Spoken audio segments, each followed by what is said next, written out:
नमस्कार। प्रस्तुत है आज का चिंतन।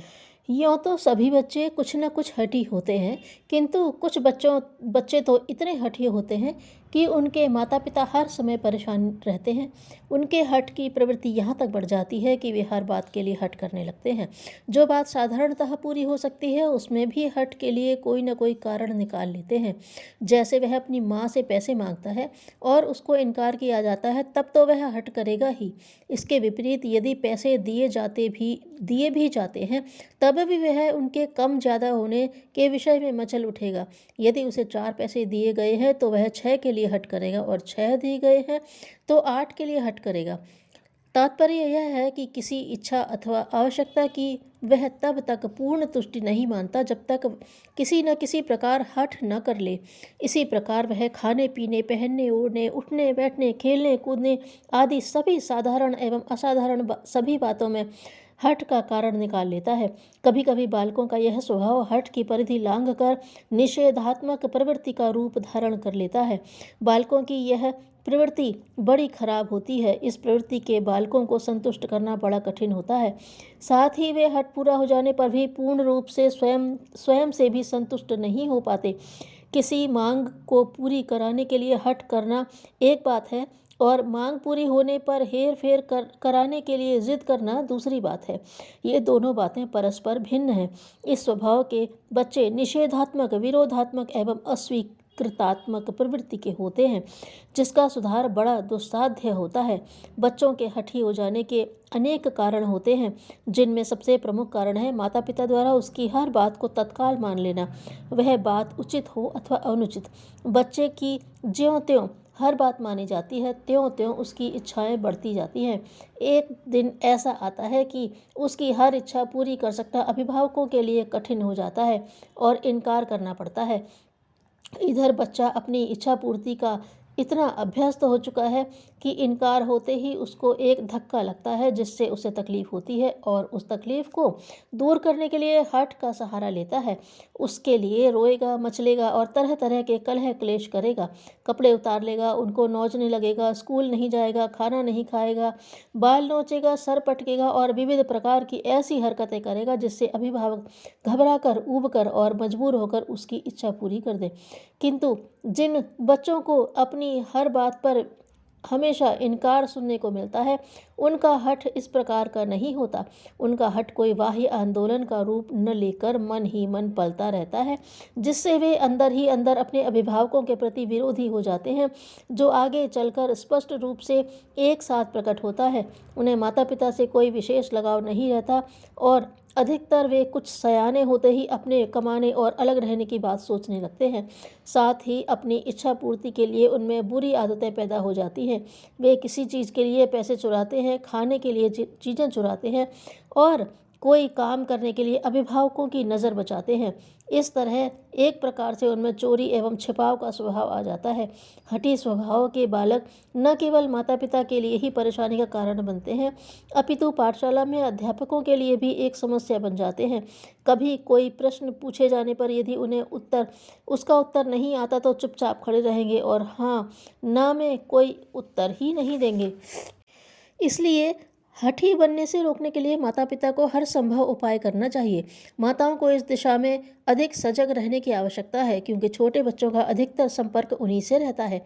बच्चों के खाने पीने, पहनने ओढ़ने और पैसा आदि देने का संबंध उन्हीं से रहता है। साथ ही वे कोमल स्वभाव की भी होती है, और बच्चा पिता की अपेक्षा उनसे डरता भी कम है।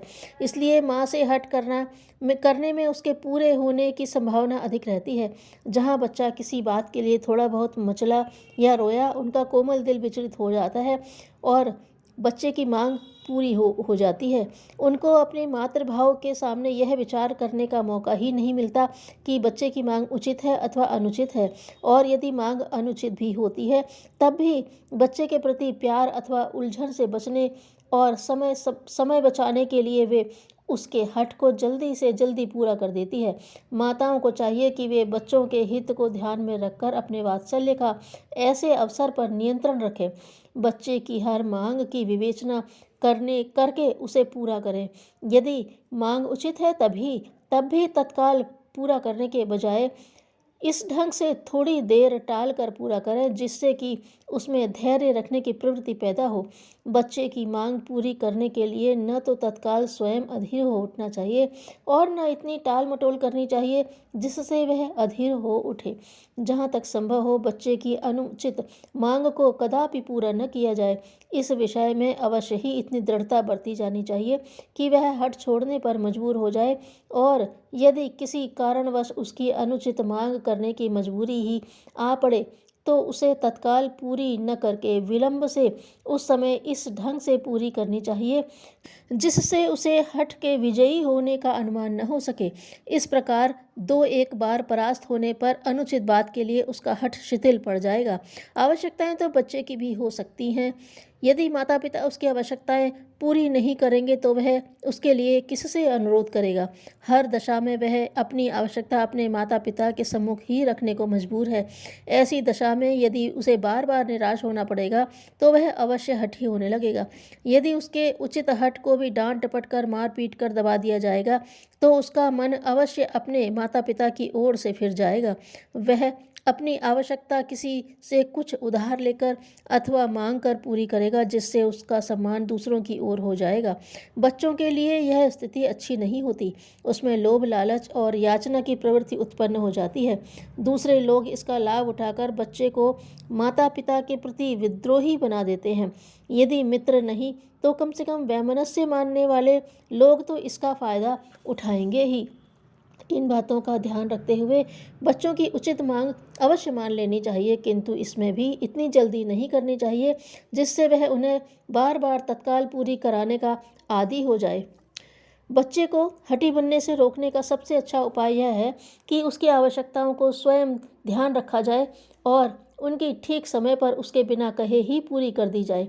इस प्रकार वह अपनी आवश्यकता खुद समझने और उनको पूरा करने के प्रयत्न से मुक्त होकर माता पिता पर निर्भर रहेगा, जिससे उसके लिए हट करने का कोई अवसर ही न आएगा।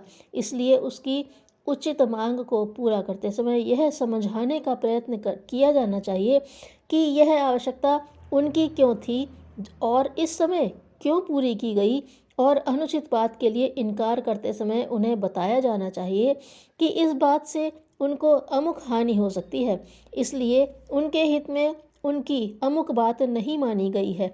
इस प्रकार वे आवश्यकता और औचित्य एवं अनौचित्य के प्रति समझदार होकर कभी अनुचित हट करने के लिए अभ्यस्त न होंगे। आपत्ति के समय शीघ्र निर्णय और तत्परता आवश्यक होती है। अपने आत्मस्वरूप को जानना ही परमात्मा का स्मरण करना है। धन्यवाद।